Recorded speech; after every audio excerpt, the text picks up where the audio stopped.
Assalamualaikum warahmatullahi wabarakatuh. Halo semuanya, kami dari Paralel 3 dan Paralel 4, mata kuliah Ilmu Kebidanan dan Kemajiran.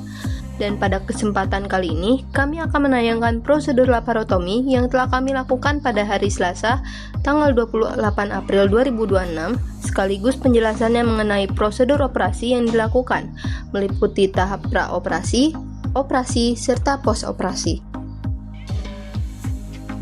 Pada operasi kali ini, terdapat beberapa mahasiswa yang berperan dalam persiapan operasi dan saat operasi laparotomi domba, yaitu Ciki sebagai operator, Ava sebagai asisten operator, Reta dan Isabel sebagai asisten anestesi, Shiva sebagai asisten monitoring jantung, Nisa sebagai asisten monitoring nafas, Kayla sebagai asisten monitoring suhu.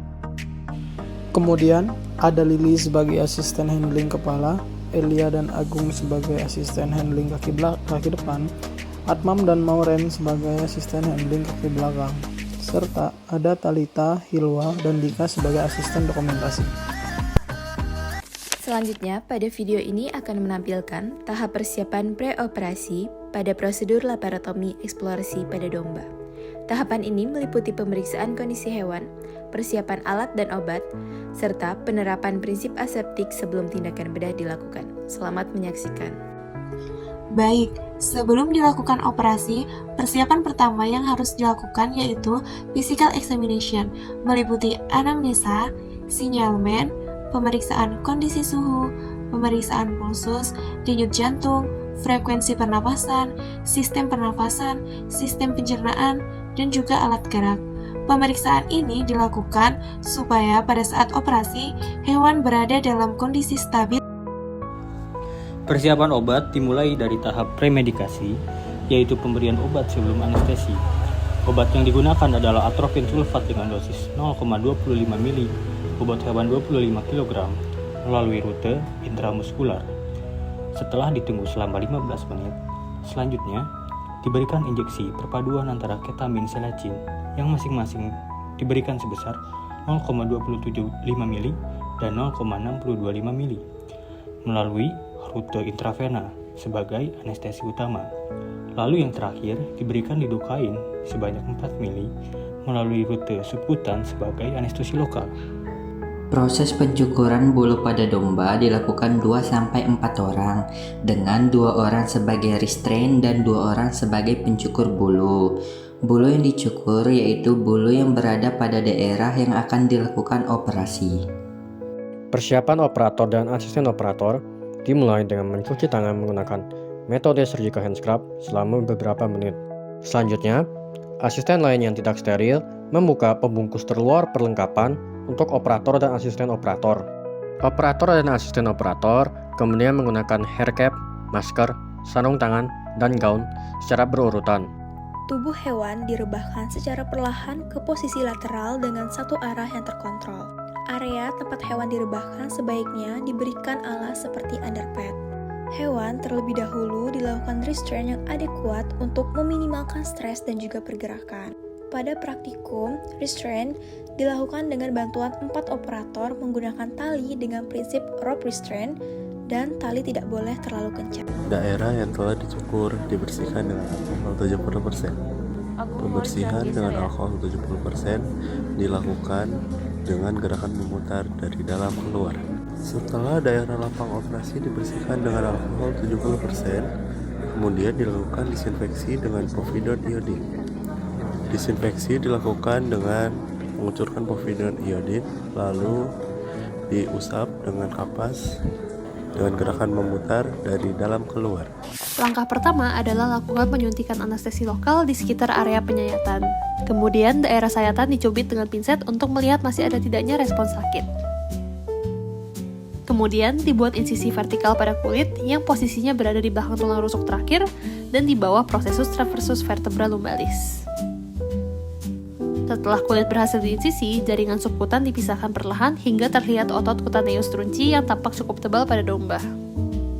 Selanjutnya, sayatan dilanjutkan menembus 3 lapisan otot dinding perut, yaitu obliquus externus abdominis, obliquus internus abdominis, dan transversus abdominis. Setelah seluruh lapisan otot terlewati, fascia transversalis dan peritoneum akan terlihat.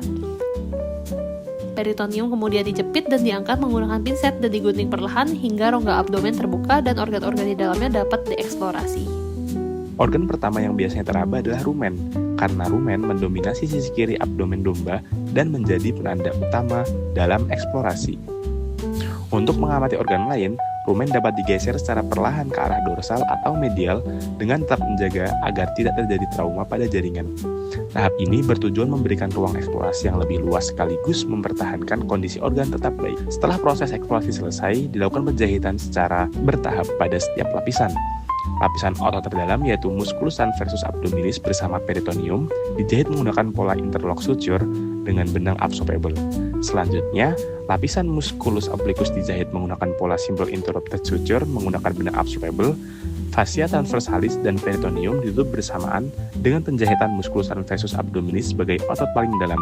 Penjahitan pada musculus obliquus internus abdominis dan musculus obliquus externus abdominis dapat dilakukan secara terpisah maupun sekaligus, disesuaikan dengan kondisi luka. Tahap terakhir, yaitu penutupan kulit domba dilakukan menggunakan stapler atau benang jahit non-absorbable.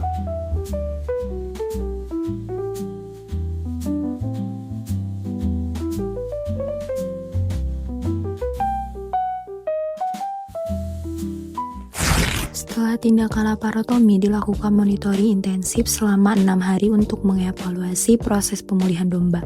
Parameter yang diamati meliputi kondisi luka operasi, frekuensi jantung, frekuensi respirasi, suhu tubuh, nafsu makan dan minum, serta fungsi urinasi dan defekasi.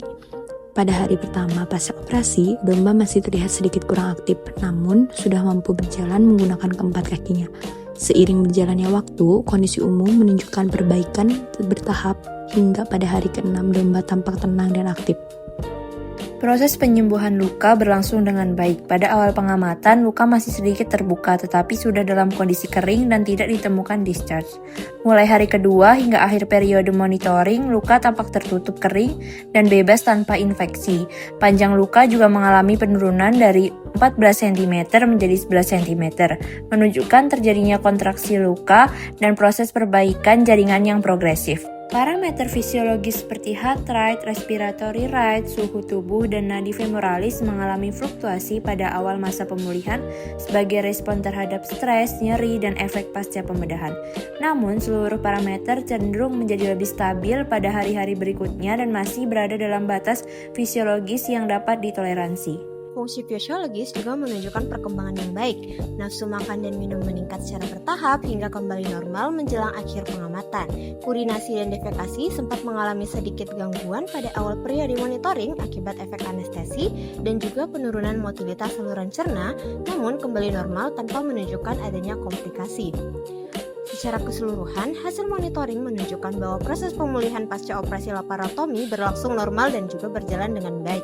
Tidak ditemukan komplikasi signifikan sehingga kondisi domba dapat dinilai stabil dengan prognosis yang baik. Oke, itu tadi dokumentasi sekaligus penjelasan prosedur laparotomi yang telah kami lakukan. Semoga video ini dapat menambah pemahaman mengenai preoperasi, tahapan operasi, dan perawatan pasca operasi laparotomi. Kami dari Paralel P3 dan P4 mata kuliah IKK mengucapkan terima kasih sudah menyaksikan video ini. Sampai jumpa dan wassalamualaikum warahmatullahi wabarakatuh.